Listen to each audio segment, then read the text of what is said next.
ઓમ નમઃ શિવાય। શિવ મહાપુરાણ ઉમા સંહિતા અધ્યાય 29 આદિ સૃષ્ટિ વર્ણન। સૌનક બોલ્યા, હે સૂત, આપે વ્યાસ તથા સનત કુમારના સંવાદનું વર્ણન કર્યું। હવે કૃપા કરીને બ્રહ્માજીની સૃષ્ટિનો પ્રકાર વર્ણવો।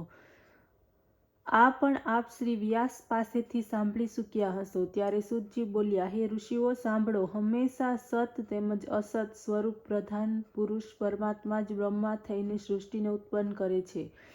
સૃષ્ટિના રચયિતા બ્રહ્મા છે, પાલન કરતા વિષ્ણુ છે, સંહાર કરતા શિવજી છે। સ્વયંભૂ ભગવાને જ્યારે સૃષ્ટિ ઉત્પન્ન કરવાની રચના કરી ત્યારે સર્વપ્રથમ જળ ઉત્પન્ન કર્યું।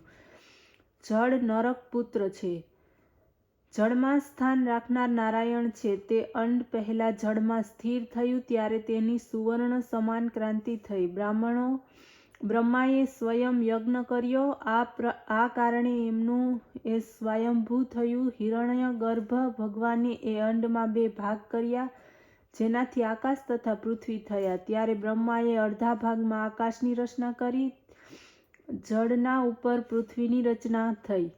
આકાશમાં 10 દિશાઓની રચના થઈ। ત્યારે મન, વાણી, કામ, ક્રોધ રૂપ રતિની રચના થઈ। મરીચી, અત્રિ, અગિરા, પુલરુઈ, પુલહ, કર્તુ, વશિષ્ઠ વગેરે તેજસ્વી ઋષિ નામથી તેઓ પ્રસિદ્ધ થયા। પછી બ્રહ્માએ ક્રોધ દ્વારા રુદ્રની રચના કરી।